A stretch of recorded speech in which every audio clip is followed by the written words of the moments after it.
열왕기하 16장. 르말랴의 아들 베가가 이스라엘의 왕으로 있은 지 17년째 되던 해에 요담의 아들 아하스가 유다 왕이 되었습니다. 아하스가 왕이 되었을 때의 나이는 20살이었습니다.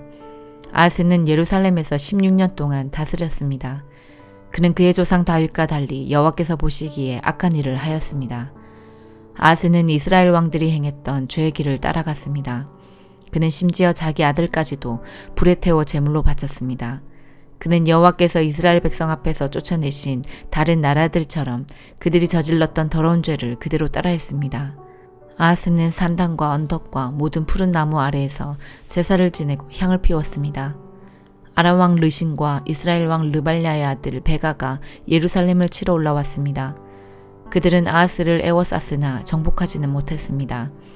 그때 아람 왕 르신이 엘라성을 도로 찾으면서 그곳에 살고 있던 유다 백성을 쫓아냈습니다. 그리고 아람 사람들이 엘라스로 옮겨왔습니다. 그들은 지금까지도 그곳에서 살고 있습니다. 아하스가 아시리아 왕 디글랏 빌레셀에게 명령을 받고 심부름하는 사람들을 보내어 말했습니다. 나는 왕의 종입니다. 오셔서 나를 아람 왕과 이스라엘 왕에게서 구해주십시오. 그들이 나를 치고 있습니다. 아하스는 여호와의 성전에 있는 은과 금과 왕궁에 있는 보물들을 가져와서 아시리아 왕에게 선물로 주었습니다. 그리하여 아시리아 왕이 아하스의 부탁을 받아들여 다마스커스를 쳐서 점령했습니다. 그는 다마스커스의 모든 백성들을 길성으로 보내고 르신을 죽였습니다. 아하스 왕이 아시리아 왕 디글랏 빌레셀을 만나려고 다마스커스로 갔습니다. 아하스가 거기에서 한 제단을 보고 그 제단의 설계도와 모형을 제사장 우리아에게 보냈습니다. 우리아는 아하스 왕이 다마스커스에서 보내준 설계도에 따라 제단을 만들었습니다. 우리아는 아하스 왕이 다마스커스에서 돌아오기 전에 제단을 모두 완성했습니다. 아하스 왕이 다마스커스에서 돌아와서 그 제단을 보고 가까이 나아가 그 위에 제물을 바쳤습니다. 그는 태워드리는 제물인 번제물과 곡식제물을 바쳤고 부어드리는 제물인 전제물도 부었으며 화목제물의 피를 제단 위에 뿌리기도 했습니다. 아하스는 여호와 앞 곧 성전 앞에 있던 놋제단을 새로 만든 제단과 여호와의 성전 사이에 옮겨 놓았습니다. 아하스는 놋제단을 새로 만든 제단의 북쪽에 두었습니다. 아하스 왕이 제사장 우리아에게 명령했습니다.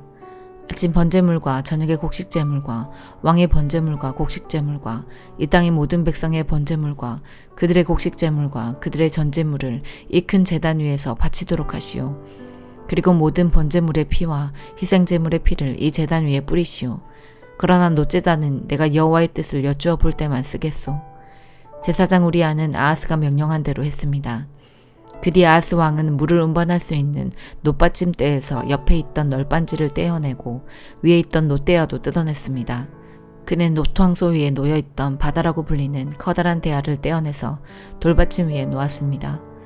또 아하스는 안식일에 사용하는 성전들의 현관과 왕이 밖에서 여호와의 성전으로 들어가는 현관을 없애버렸습니다. 그가 이런 일을 한 까닭은 아시리아 왕에게 잘 보이기 위한 것이었습니다. 아하스가 행한 다른 모든 일은 유다 왕들의 역사책에 기록되어 있습니다. 아하스는 죽어서 그의 조상들과 함께 다윗성에 묻혔습니다. 그의 아들 히스기야가 들을 이어 왕이 되었습니다. 디도서 2장. 그대는 사람들에게 참된 가르침을 따르도록 말하십시오. 나이 많은 남자들에게는 절제하며 신중하고 지혜롭게 행동하도록 가르치고 그들이 믿음과 사랑과 인내로 굳게 설 수 있도록 하십시오. 나이 많은 여자들에게는 경건하게 살도록 가르치십시오. 다른 사람의 흉을 보지 말게 하며 술을 좋아하지도 말고 선한 것을 가르치도록 해야 합니다. 그래야 젊은 여자들에게 본이 되어 그들이 남편과 자녀를 사랑하고 지혜롭고 깨끗하며 집안을 잘 돌보고 친절하며 남편에게 복종하도록 가르칠 수 있을 것입니다. 이렇게 할 때 하나님께서 우리에게 주신 말씀이 비난받지 않고 온전하고 바르게 설 수 있습니다.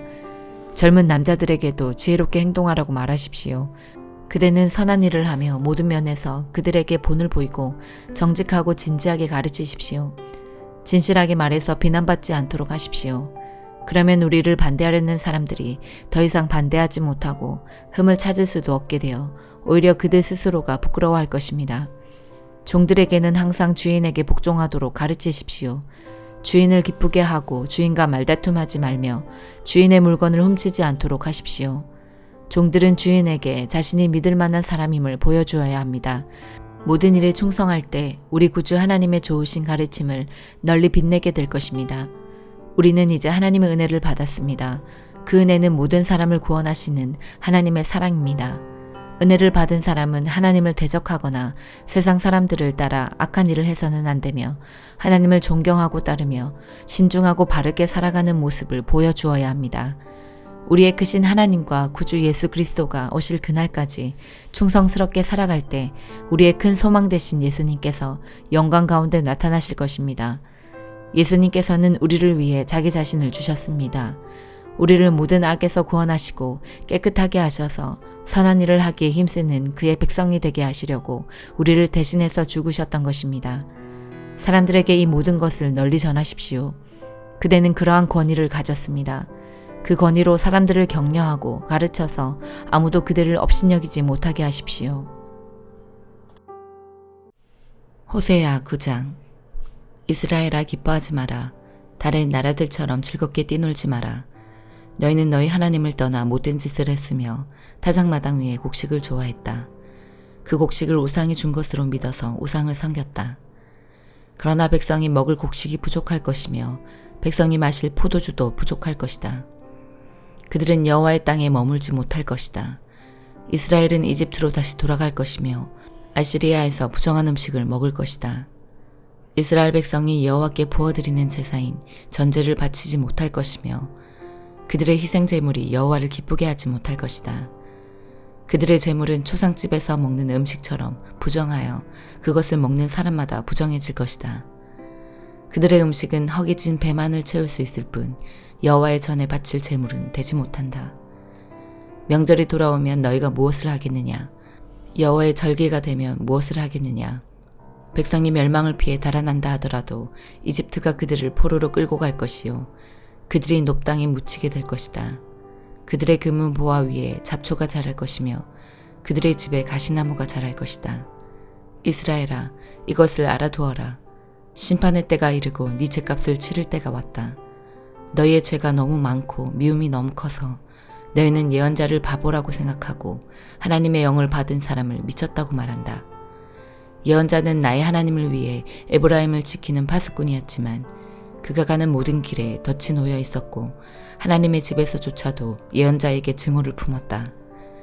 이스라엘 백성이 기브아 사람들 못지않게 죄를 지었다. 여호와께서 그들이 저지른 악한 짓을 기억하시고 그 죄를 심판하실 것이다. 내가 이스라엘을 처음 만났을 때 마치 광야의 포도와 같았다. 너희 조상은 마치 무화과 나무의 첫 열매와 같았다. 그러나 그들이 바알브올에 이르러 우상을 섬기기 시작하면서 그들이 섬긴 우상처럼 역겨워지기 시작했다. 이스라엘의 영광이 새처럼 날아갈 것이니 아기를 잉태하는 일도 아기를 낳는 일도 아기가 자랄 일도 없을 것이다. 혹시 이스라엘 백성이 자녀를 기르더라도 내가 빼앗아 갈 것이다. 내가 그들을 버리는 날에 그들에게 재앙이 내릴 것이다. 내가 보기에 이스라엘은 두로처럼 좋은 땅에 심겼으나 이스라엘 백성은 곧 그 자녀를 끌어내 살인자에게 죽게 할 것이다. 여호와여, 그들에게 주소서. 무엇을 주실 것입니까? 차라리 여자들이 아이를 가지지 못하게 하시고 젖이 나오지 않는 젖가슴을 주소서. 이스라엘 백성이 길갈에서 악한 일을 했기 때문에 내가 그곳에서 그들을 미워하기 시작했다. 그들이 악한 짓을 저질렀으므로 내 땅에서 그들을 쫓아냈다. 다시는 그들을 사랑하지 않겠다. 그 지도자들은 모두 나를 거스렸다. 이스라엘은 병든 나무와 같다. 그 뿌리는 말라버렸고 열매도 맺지 못한다. 그러므로 그 백성이 자녀를 가지지 못할 것이며 자녀를 가진다 하더라도 그들이 사랑하는 자녀를 내가 죽일 것이다.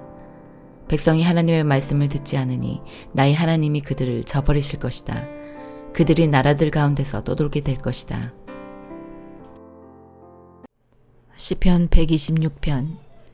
여호와께서 포로들을 시온에 돌아오게 하셨을 때 우리는 꿈을 꾸는 것 같았습니다. 우리의 입은 웃음으로 가득 찼고 우리의 혀는 기쁨의 노래로 가득 찼습니다. 그때 세상 나라들이 여호와께서 그들을 위해 위대한 일들을 하셨다라고 말하였습니다. 여호와는 우리를 위하여 위대한 일을 행하셨습니다. 우리는 너무나 기쁩니다. 여호와여, 포로된 우리를 자유롭게 해주소서. 네게부 사막을 흐르는 시내처럼 자유롭게 해주소서. 눈물을 흘리며 씨를 뿌리는 사람은 기쁨의 노래를 부르며 추수할 것입니다.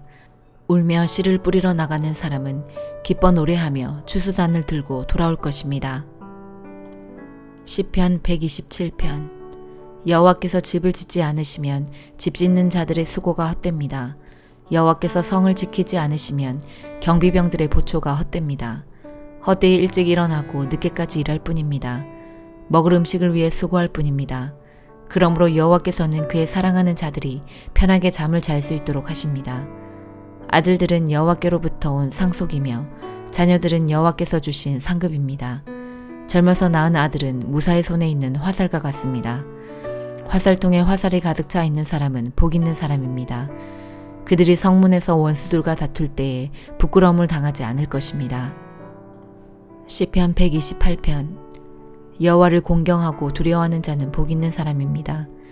그분의 말씀대로 사는 자는 복 있는 사람입니다. 그는 수고의 열매를 먹게 될 것입니다. 복과 번영이 그의 것이 될 것입니다. 그의 안에는 열매 맺는 포도나무와 같을 것입니다. 그의 집안에 있는 포도나무와 같을 것입니다. 그의 식탁에 둘러앉은 그의 아들들은 올리브 나무의 새싹들과 같을 것입니다. 여호와를 공경하고 두려워하는 자들은 이처럼 복 있는 사람입니다. 여호와께서 시온에서 그에게 복 주시기 바랍니다. 평생토록 복 주시기를 바랍니다. 그가 예루살렘의 번영을 볼 것입니다. 그가 살아서 그의 자손들을 보기 바랍니다. 이스라엘에게 평화가 있기를 바랍니다. 아멘.